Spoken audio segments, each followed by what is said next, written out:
So, fairly recently, David Cage's latest game, Detroit: Become Human, has been released to a pretty good reception. Generally, it seems that people liked the world, characters, and story. Though, of course, many people have been having a blast tearing it apart, most especially those who already know and love to hate David Cage's previous works. I think a lot of people fall somewhere in the middle, enjoying the game as a whole and appreciating its successes while also understanding its utter failures. I think one of the most agreed upon things this game did exceptionally well is having a truly branching narrative that has not only real consequence, but also very different paths depending on your choices.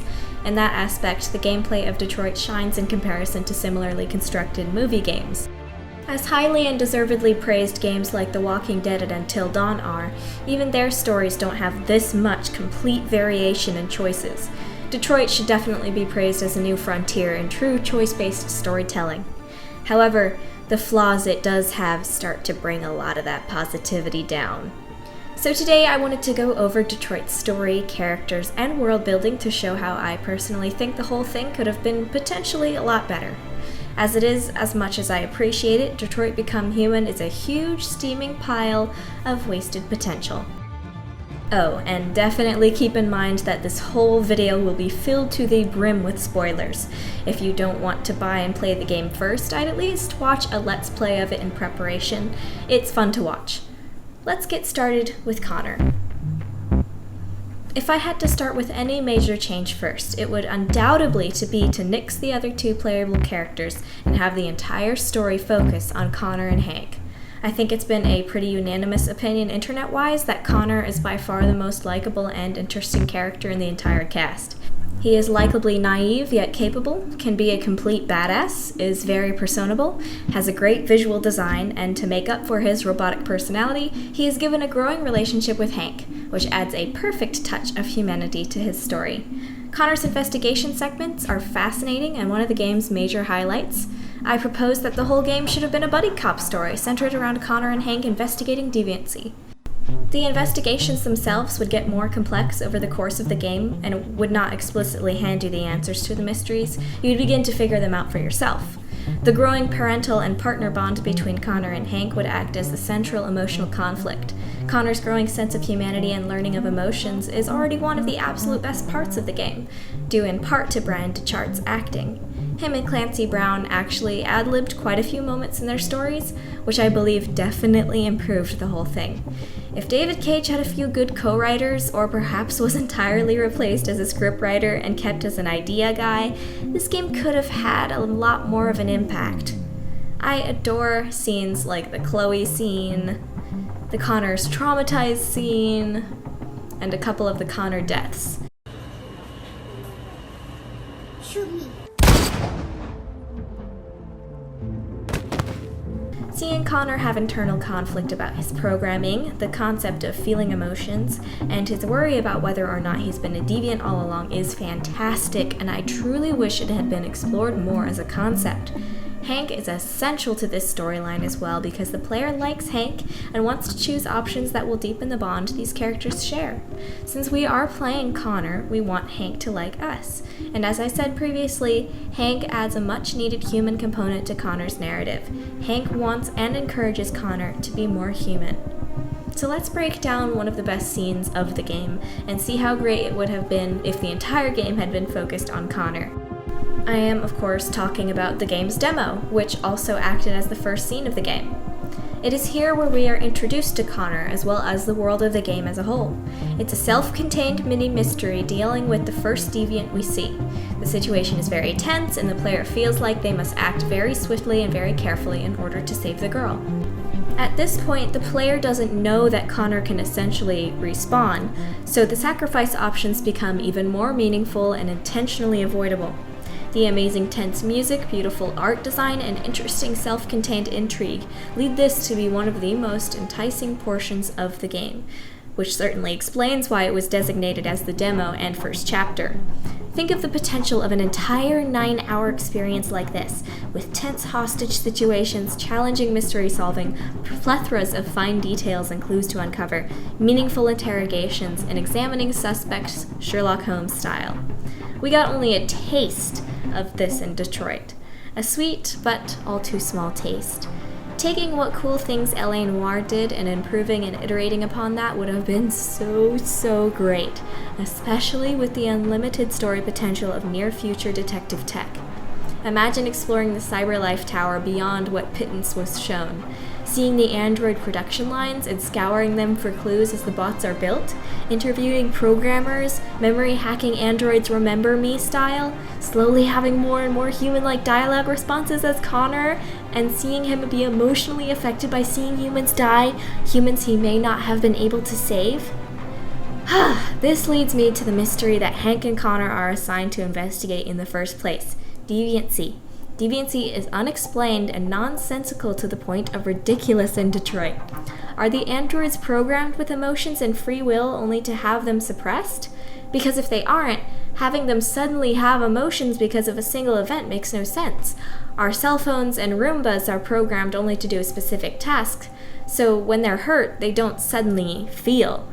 Just because a robot looks human doesn't mean their programming is sophisticated to the point of emotional replication. And if it is that complex, then why?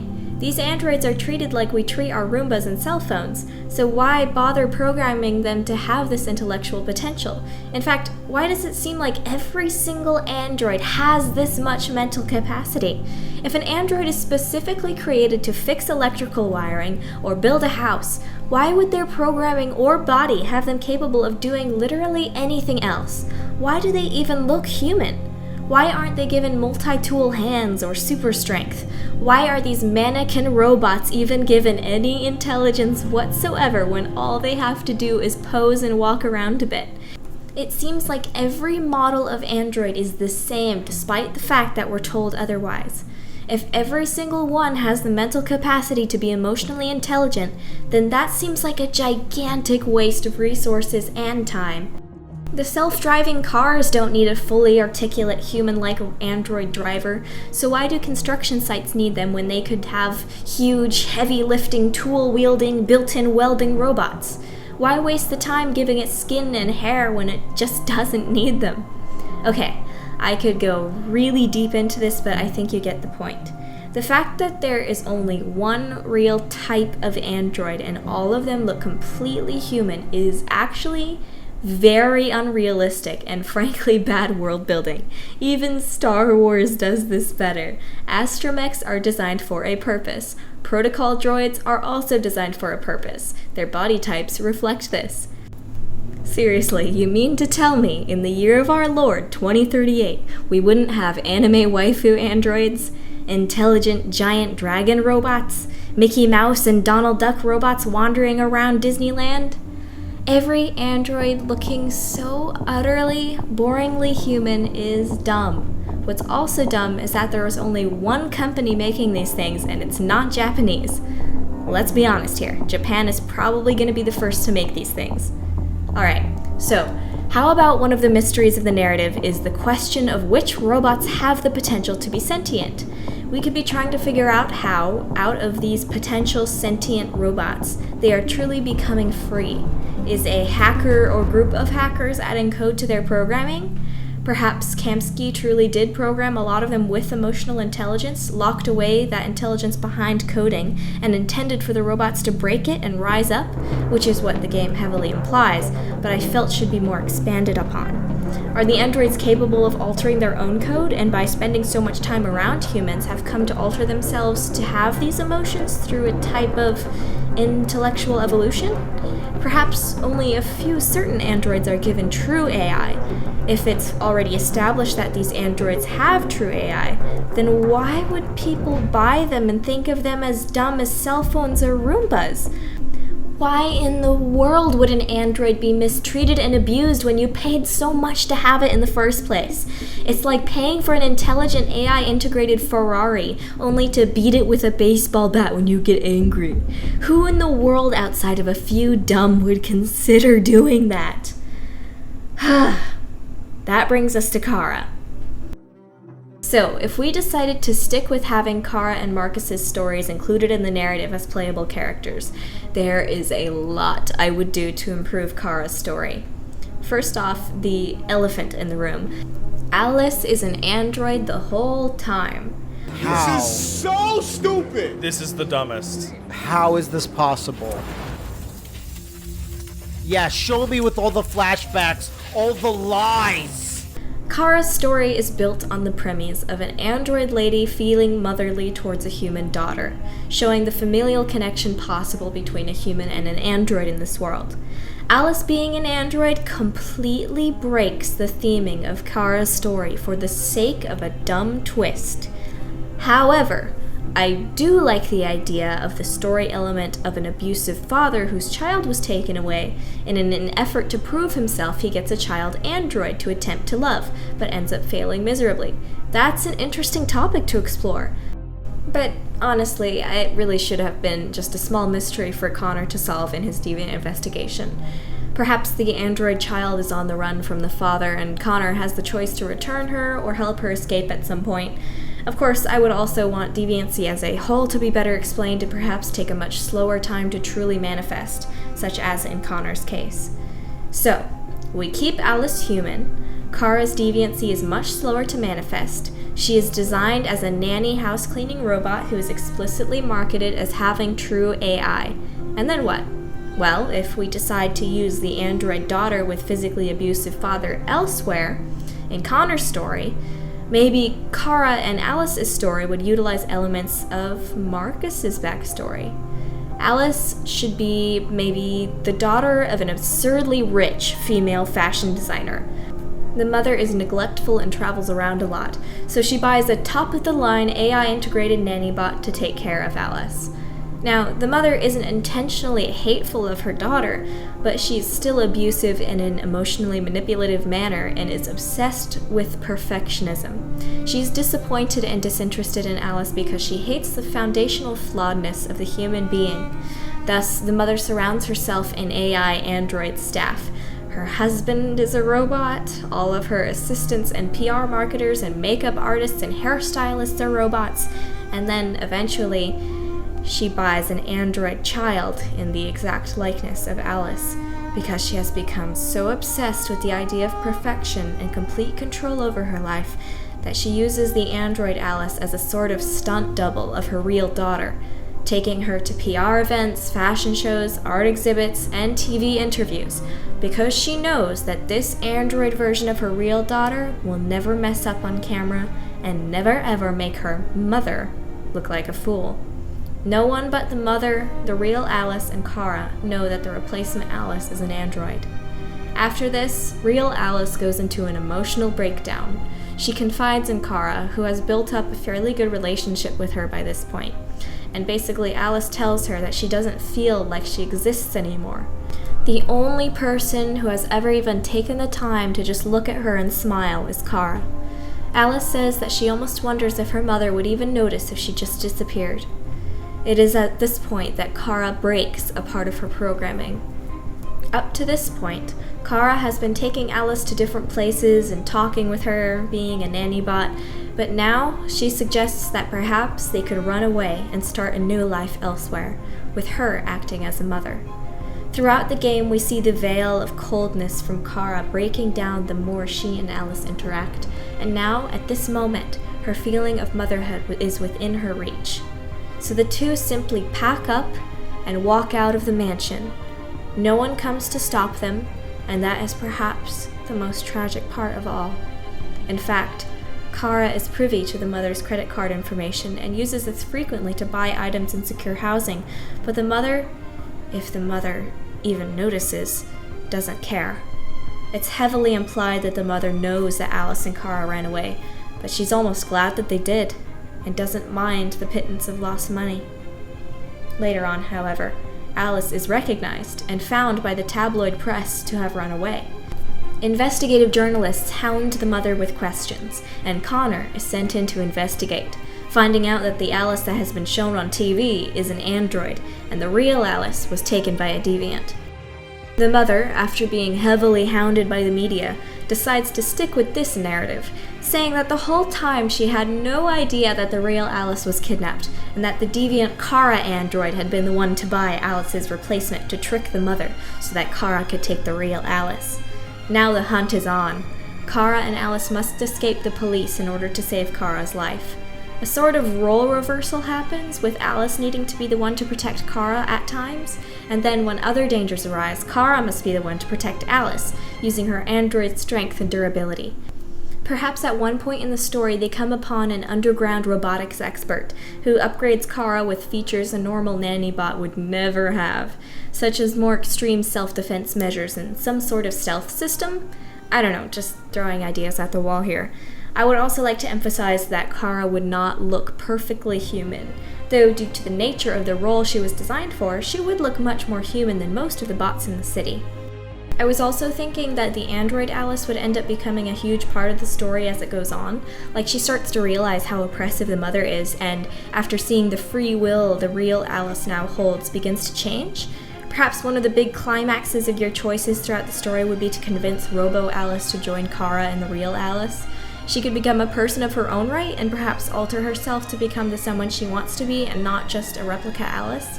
She ends up looking very different from the real Alice.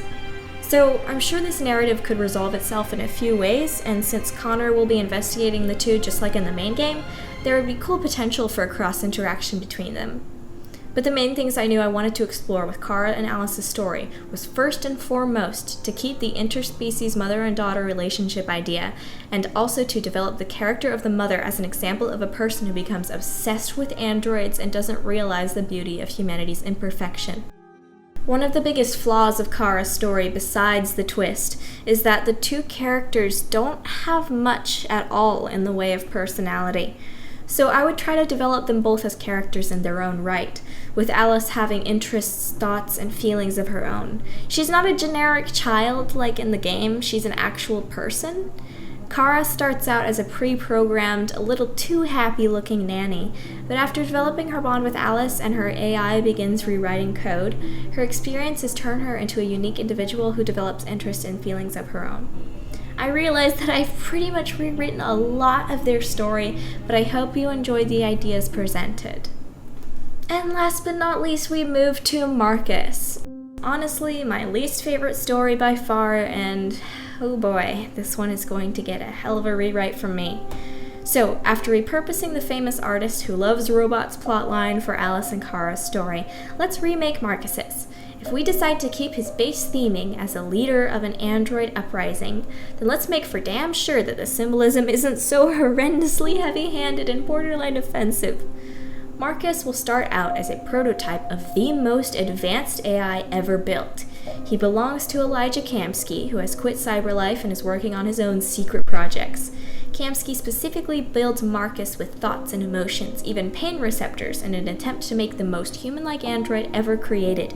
We see both of them conversing, Kamsky talking and interacting with Marcus in order to test him and his capabilities. It's made clear to Marcus that he's an android, and he begins to do things Kamsky never expected, like creating art and becoming invested in reading and the characters within these novels. Kamsky becomes fascinated with his creation, and ends up letting Marcus roam free in the streets of Detroit, observing his actions through internal cameras and microphones as he goes. Of course, something completely unexpected happens, and Marcus ends up getting mortally wounded after sacrificing himself to save a teen boy being beaten by a gang in an alleyway.